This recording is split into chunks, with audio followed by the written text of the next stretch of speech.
जवाब मिलता है प्रधानमंत्री के 5 साल पुराने बयान में। सुनिए। भारत के लिए सबसे पहली अगर कोई प्राथमिकता है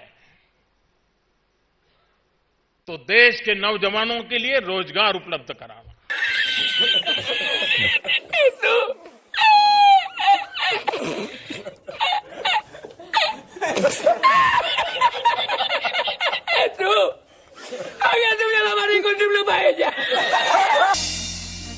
आप जब ये शो देख रहे हैं और मैं आपसे मुखातिब हूं, इतनी देर में देश में एक शख्स एक खास वजह से खुदकुशी कर चुका होगा। वो शख्स मेरे पड़ोस में, मेरे शहर में हो सकता है, आपके शहर या गांव में हो सकता है, कोई लड़की हो सकती है, कोई लड़का हो सकता है। देश का युवा क्या चाहता है? नहीं, वैसे तो बहुत कुछ चाहता है, लेकिन एक अदद नौकरी मिल जाए या कुछ काम धंधा शुरू हो जाए ताकि पेट की आग की ज़्यादा फिक्र न करनी पड़े, ये चाहता है। अगर नौकरी की बात करें तो भारत में 2 तरह की होती हैं, प्राइवेट सेक्टर और सरकारी नौकरी। और सरकारी नौकरी का जलवा क्या होता है आपको खूब पता है। हर बरस लाखों युवा सब काम धंधा छोड़कर सरकारी नौकरी की तैयारी करते हैं। कभी कोचिंग जाते हैं, कभी टेस्ट पेपर सॉल्व करते हैं, लेकिन आवेदन, एडमिट कार्ड, परीक्षा, रिजल्ट और ज्वाइनिंग को लेकर होने वाली लापरवाही उनकी उम्मीदों को कुचल देती है। केंद्र सरकार के स्टाफ सिलेक्शन कमीशन से परेशान इन युवाओं की आज विस्तार से बात होगी लल्लन टॉप शो में। क्यों ये सब काम छोड़ के, पढ़ाई और रिवीजन छोड़ के एक हैशटैग को ट्रेंड कराने में लगे रहते हैं, इनकी तकलीफ क्या है और नरेंद्र मोदी की सरकार इस पर ध्यान क्यों नहीं दे रही।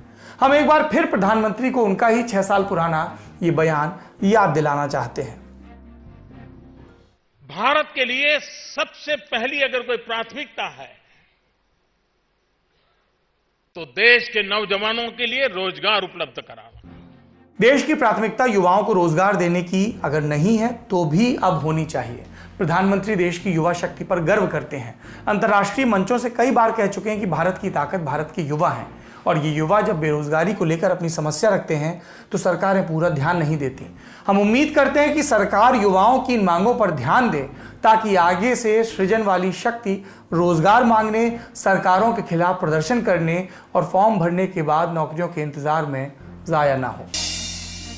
आप जब ये शो देख रहे हैं और मैं आपसे मुखातिब हूं, इतनी देर में देश में एक शख्स एक खास वजह से खुदकुशी कर चुका होगा। वो शख्स मेरे पड़ोस में, मेरे शहर में हो सकता है, आपके शहर या गांव में हो सकता है, कोई लड़की हो सकती है, कोई लड़का हो सकता है, 20 साल का नौजवान या 35-40 साल का कोई आदमी। हर एक घंटे में ऐसे खुदकुशी करने वालों में एक नया नाम जुड़ता जाता है, आंकड़े बढ़ जाते हैं, पहचान बदल जाती है, लेकिन खुदकुशी की वजह इसमें कॉमन होती है। भारत में हर घंटे एक आदमी बेरोजगारी या पैसों की तंगी या कर्ज में डूबने की वजह से आत्महत्या कर लेता है। ये आंकड़े हमें एनसीआरबी यानी नेशनल क्राइम रिकॉर्ड ब्यूरो से मिलते हैं, और एनसीआरबी के 2019 के आंकड़ों के मुताबिक देश में करीब 1,30,000 लोगों ने आत्महत्या की, जिसमें से 11,268 यानी करीब 9% आत्महत्याएं रोजगार न मिलने की वजह से या गरीबी या कर्ज में डूबने से हुई। और जब हम खुदकुशी के आंकड़ों पर गौर करते हैं, किसानों की खुदकुशी के आंकड़े भी ज़हन में आते हैं। 8 से 10 साल पहले किसानों की खुदकुशी के मामले हमारे डिस्कोर्स का हिस्सा थे। किसानों की आत्महत्याएं कैसे कम हो, इस पर चर्चा होती थी। उन सरकारी नीतियों, उन कर्ज की व्यवस्थाओं की आलोचना होती थी जिनकी वजह किसानों को आत्महत्या के लिए प्रेरित करती थी। अब किसानों से भी ज़्यादा बड़ा आंकड़ा उन आत्महत्याओं का है जिनकी वजह नौकरी न मिल पाना या गरीबी होती है। ये आंकड़ा 2018 के मुकाबले ज़्यादा है। बेरोजगारी का आंकड़ा बढ़ता है, बेरोजगारी की वजह से खुदकुशियों का आंकड़ा बढ़ता है, और बढ़ता है उन युवाओं का गुस्सा जिनके साथ नौकरी के नाम पर क्रूर सरकारी मजाक होता है। चुनाव से पहले सरकारें नौकरियां निकालती हैं, फॉर्म भरे जाते हैं। देश के लाखों युवा सरकारी नौकरियों के वादे के पीछे तैयारी में रातों की नींद जलाते हैं, और फिर परीक्षा के इंतजार में कई बरस निकल जाते हैं। अगर परीक्षा हो भी जाए तो नतीजे लटका दिए जाते हैं, नतीजे आ भी जाएं तो ज्वाइनिंग देने में सरकार कई अड़ंगे लगा देती है। और जो युवा शक्ति देश के सृजन में शामिल होना चाहती थी, उन्हें नौकरियों के लिए धरने, प्रदर्शन करने पड़ते हैं, सोशल मीडिया पर हैशटैग चलाने पड़ते हैं, अपनी बात कहने के लिए मीम बनाने पड़ते हैं, और सरकारें फिर भी नहीं सुनती। और तब सवाल मन में आता है कि हमारे देश की, हमारी सरकार की पहली और सबसे ज़रूरी प्राथमिकता क्या होनी चाहिए। जवाब मिलता है प्रधानमंत्री के 5 साल पुराने बयान में। सुनिए। भारत के लिए सबसे पहली अगर कोई प्राथमिकता है तो देश के नौजवानों के लिए रोजगार उपलब्ध कराना। रोजगार के योग्य नौजवानों को तैयार करना, रोजगार के योग्य नौजवान को तैयार करने के लिए पूरा एक मैकेनिज्म, एक व्यवस्था, एक स्ट्रक्चर तैयार करना। 2014 में सरकार बनने के साल भर बाद पीएम मोदी ने देश के युवाओं को नौकरी देने के लिए एक विजन रखा, जिसकी बुनियाद इस बात पर थी कि हमारे पास युवा भी हैं और नौकरियां भी हैं। दिक्कत बस इतनी है कि नौकरी से मिलाप का युवाओं में कौशल नहीं। इसलिए युवाओं के हुनर को तराशने के लिए प्रधानमंत्री कौशल विकास योजना शुरू हुई। इसके लिए एक मंत्रालय भी बनाया गया। और तब देश के पीएम ने युवाओं को क्या सपने दिखाए थे, सुनिए। आज देश का कोई नौजवान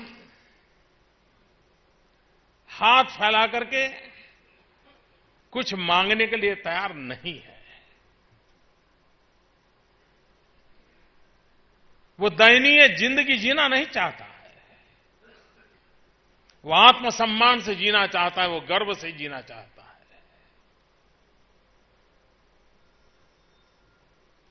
स्किल, कौशल्य, सामर्थ्य ये सिर्फ जेब में रुपये लाता ऐसा नहीं है, वो जीवन में आत्मविश्वास भर देता है। इस योजना में 2020 तक 1 करोड़ युवाओं को ट्रेनिंग देने की योजना थी। द हिंदू बिजनेस लाइन अखबार की एक रिपोर्ट के मुताबिक 2019 के लोकसभा चुनाव से कुछ महीने पहले तक इस योजना के तहत सिर्फ 34 लाख युवाओं को कौशल मिला और उनमें से सिर्फ 10 लाख को नौकरियां। 2019 के चुनाव के दौरान प्रधानमंत्री से बेरोजगारी के बढ़ते आंकड़ों पर सवाल पूछा गया तो उन्होंने सवाल को ही अपवित्र बता दिया, सुनिए। आप फिर ये कांग्रेस का एजेंडा फिर आप लेकर के चल पड़े हो, आप उसी को आगे बढ़ा रहे हो। क्या सेवा कर रहे हो मुझे मालूम नहीं है। आपने बोला होगा, देखा होगा कि CII का रिपोर्ट आया या हमारे IT सेक्टर का एक एसोसिएशन है उनका भी रिपोर्ट आया, हाँ नेस्कॉम का। इन सब ने कि पहले से कई गुना रोजगार बढ़ा है, रिपोर्ट दिए हैं। EPFO देख लीजिए, हर वर्ष करीब 1.25 करोड़ नए लोग जुड़े हैं।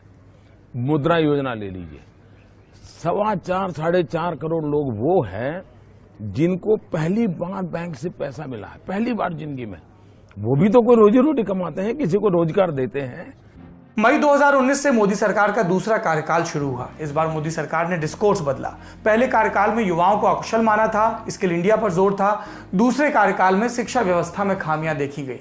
कहा गया कि पढ़ाई के बाद नहीं, पढ़ाई के साथ ही कौशल देने यानी वोकेशनल कोर्स शुरू करने की बात होगी और नई शिक्षा नीति में से रखा भी गया। और इससे युवाओं का जीवन कैसे बदल जाएगा, प्रधानमंत्री ने इसके बारे में भी अलग अलग मौकों पर बात की। अब ये नहीं होगा कि पहले वाले कोर्स के लिए आपने जो मेहनत की थी वो बेकार हो जाएगी। आपको उतनी पढ़ाई का भी सर्टिफिकेट मिल जाएगा जो आगे ले जाएगा। साथियों, आज देश में एक ऐसा इकोसिस्टम विकसित किया जा रहा है जिसकी तलाश में अक्सर हमारे युवा विदेशों का रुख करते थे। वहां की आधुनिक शिक्षा, बेहतर एंटरप्राइज अपॉर्चुनिटीज, टैलेंट को पहचानने वाली, सम्मान देने की वाली व्यवस्था उन्हें स्वाभाविक रूप से आकर्षित करती थी। अब देश में ही ऐसी व्यवस्था हमारे युवा साथियों को मिले, इसके लिए हम प्रतिबद्ध भी हैं, हम प्रयासरत भी हैं। आपने प्रधानमंत्री की बात सुनी। अब उन लाखों छात्रों की बात करते हैं जिन्हें नौकरी मांगने पर सरकार से किसी नई स्कीम की जानकारी पकड़ा दी जाती है। 21 फरवरी यानी कि कल सोशल मीडिया पर एक बार फिर से रोजगार के मुद्दे पर युवाओं ने मोदी सरकार के खिलाफ अपनी नाराजगी जाहिर की। मोदी रोजगार दो और बहाना नहीं बहाली चाहिए, ट्विटर से लेकर यूट्यूब तक ये हैशटैग चलता रहा। दिन भर में करीब 25 लाख ट्वीट इन हैशटैग्स पर किए गए। और इसकी वजह क्या है? तात्कालिक वजह है SSC CGL 2019 के टियर 2 का रिजल्ट। ये टियर 2 परीक्षा क्या होती है, इसे लेकर छात्रों को क्या परेशानी है, इस पर आएंगे। लेकिन पहले SSC CGL के बारे में जान लेते हैं। SSC यानी स्टाफ सिलेक्शन कमीशन। SSC का काम होता है सरकारी विभागों के लिए भर्ती करना। इसके लिए SSC 3 अहम एग्जाम कराती है। पहला MTS यानी कि मल्टीटास्किंग स्टाफ एग्जामिनेशन। ये एग्जाम अलग अलग मंत्रालयों और विभागों में ग्रेड C यानी नॉन क्लर्क की भर्ती के लिए होते हैं। दूसरा होता है CHSL यानी combined higher secondary level exam. इससे केंद्र सरकार lower divisional clerk, postal assistant, court clerk और डेटा एंट्री ऑपरेटर जैसे पदों के लिए भर्ती करती है। तीसरा होता है CGL यानी कि कंबाइंड ग्रेजुएट लेवल एग्जामिनेशन। इसके जरिए केंद्रीय मंत्रालयों और विभागों में B और C ग्रेड के अधिकारियों की भर्ती होती है। ये परीक्षा 4 चरणों में होती है। टियर 1 और 2 का एग्जाम ऑब्जेक्टिव होता है, बहुविकल्पीय प्रश्न। टियर 3 डिस्क्रिप्टिव होता है, इसमें निबंध और लेटर जैसी चीजें लिखनी होती हैं। Tier 4 computer based skill test होता है। तो हुआ ये कि CGL 2019 के टियर 2 की परीक्षा 15, 16 और 18 नवंबर 2020 को हुई। रिजल्ट आया 3 दिन पहले यानी कि 19 फरवरी को। जैसे ही अभ्यर्थियों ने रिजल्ट देखा, सोशल मीडिया पर कैंपेन शुरू हो गया। परीक्षा परिणाम का विरोध कर रहे अभ्यर्थियों का कहना है कि 18 नवंबर का पेपर आसान था, छात्रों ने काफी अच्छा स्कोर किया था, कईयों ने कुल 200 अंक की परीक्षा में पूरे अंक तक हासिल किए थे। लेकिन जब रिजल्ट आया तो ऐसे कई छात्रों का सिलेक्शन नहीं हुआ जिन्होंने अच्छा स्कोर किया था। छात्रों का आरोप है कि नॉर्मलाइजेशन के नाम पर 15-16 को एग्जाम देने वालों के 60-70 नंबर बढ़ा दिए गए, जबकि 18 नवंबर को एग्जाम देने वालों के इतने ही नंबर घटा दिए गए। यानी एसएससी का यह हाल है कि वो एक परीक्षा 3 दिन में कराती है, लेकिन एसएससी के एक्सपर्ट्स तीनों पेपर का स्टैंडर्ड एक जैसा नहीं रख पाते और फिर एसएससी को भी कबूलना पड़ता है कि एक पेपर जरूरत से ज्यादा आसान हो गया था। एसएससी के खिलाफ छात्रों का यह गुस्सा सिर्फ CGL 2019 एग्जाम को लेकर नहीं था, कई वजहों में से ये एक वजह थी। इसके अलावा छात्रों की डिमांड लिस्ट में सीटें बढ़ाने की, फाइन एंड फेयर एग्जाम की और वेटिंग लिस्ट जैसे मुद्दों की भी थी। 19 फरवरी को एसएससी ने रिजल्ट जारी किया। 3 दिन बीत चुके हैं, तब से अब तक छात्रों के इतने बड़े कैंपेन के बावजूद एसएससी की ओर से कोई प्रतिक्रिया नहीं आई। जब हमने एसएससी का पक्ष जानने के लिए कॉल किया तो चेयरमैन ऑफिस से जवाब मिला कि हेल्पलाइन नंबर पर बात करिए, और हेल्पलाइन नंबर तो ऐसा कि लगता ही नहीं। ये तो बात हुई CGL की। एसएससी ने 2018 में भी एक भर्ती निकाली थी, कांस्टेबल जनरल ड्यूटी की। बोलचाल की भाषा में से SSC GD 2018 कहा गया। ये भर्ती पैरामिलिट्री फोर्सेज यानी कि CRPF, ITBP, BSF, CISF, NIA और असम राइफल्स में सिपाहियों के 54,000 पदों पर भर्ती के लिए निकाली गई थी। इसे बाद में बढ़ाकर 60,210 पदों के लिए किया गया। इस भर्ती के 3 चरण थे, रिटन एग्जाम, फिजिकल टेस्ट और मेडिकल टेस्ट। एप्लीकेशन का प्रोसेस स्टार्ट हुआ जुलाई 2018 में। तीनों टेस्ट पूरा होते होते आ गया जनवरी 2021, बीच में मान लेते हैं 10-1 महीने कोविड की वजह से। फिर 21 सितंबर 2020 को लोकसभा में एक सवाल का जवाब देते हुए केंद्रीय गृह राज्य मंत्री नित्यानंद राय ने कहा कि केंद्रीय अर्धसैनिक बल में 1,11,093 पद खाली हैं। एसएससी GD 2018 की भर्ती में करीब 85-90 हज़ार कैंडिडेट ऐसे थे जो तीनों स्टेज पार कर चुके थे। इनमें से काफ़ी ऐसे भी थे जिनका ये आखिरी मौका था, यानी कि भर्ती प्रक्रिया पूरी होने में लेट लतीफ़ी के चलते ये ओवर एज हो गए थे और अगली भर्ती में इन्हें जगह नहीं मिल पाती। ऐसे में एसएससी GD 2018 के अभ्यर्थियों ने मांग की कि जब आपके पास तीनों परीक्षा पास करके 85 से 90 हज़ार कैंडिडेट पड़े हुए हैं और सीटें भी खाली हैं, तो फिर सबको नियुक्ति क्यों नहीं दी जा रही। लेकिन एसएससी ने अभ्यर्थियों की मांग को अनसुना कर दिया और करीब 54,000 सीटों पर फाइनल मेरिट लिस्ट जारी की। इसके अलावा दिल्ली पुलिस भर्ती और एसएससी CGL 2020 का फॉर्म भरने में हुई दिक्कतों की वजह से भी छात्र एसएससी को निशाने पर ले रहे हैं। ये एसएससी की बात हो गई। अब केंद्र सरकार के एक और विभाग रेलवे की तरफ चलते हैं। रेलवे ने फरवरी 2019 में विज्ञापन निकाला, नौकरियां ही नौकरियां। NTPC यानी नॉन टेक्निकल पॉपुलर कैटेगरीज में 35,208 पोस्ट की वैकेंसी, जिसमें clerk, ticket clerk, goods guard, station master जैसे पद थे जिन पर भर्ती होनी थी। इनके लिए आवेदन करने वालों की संख्या 1,26,00,000 के लगभग थी। जून और सितंबर 2019 के बीच इनकी परीक्षा आयोजित होनी थी। फिलहाल 2021 का फरवरी लगभग जाने वाला है और NTPC के पहले स्टेज का एग्जाम अब तक पूरा नहीं हो सका है। आपको याद होगा पिछले साल सितंबर में किस तरह छात्रों ने बेरोजगारी के खिलाफ जमकर प्रदर्शन किया था। तब नतीजा ये हुआ था कि NTPC के एग्जाम की डेट RRB ने घोषित की थी। 28 दिसंबर 2020 से पहले स्टेज का कंप्यूटर बेस्ड टेस्ट एग्जाम शुरू हुआ, जो अभी भी चल रहा है। इसके बाद दूसरे स्टेज का कंप्यूटर बेस्ड टेस्ट होगा, फिर मेडिकल और टाइपिंग टेस्ट। इसके बाद डॉक्यूमेंट वेरिफिकेशन और फिर जाकर नियुक्ति मिलेगी। NTPC के साथ ही रेलवे ने ग्रुप D की भी भर्ती निकाली थी। 1,03,769 पदों की भारी भरकम वैकेंसी, 1,15,00,000 के लगभग इसमें भी आवेदन आए थे। सितंबर-अक्टूबर 2019 में एग्जाम का शेड्यूल था। परीक्षा अप्रैल से जून 2021 में प्रस्तावित है, यानी कि अब तक नहीं हुई। एसएससी और रेलवे ये केवल 2 केंद्रीय संस्थानों की स्थिति है जिनसे युवाओं को सबसे ज्यादा नौकरी की आस होती है।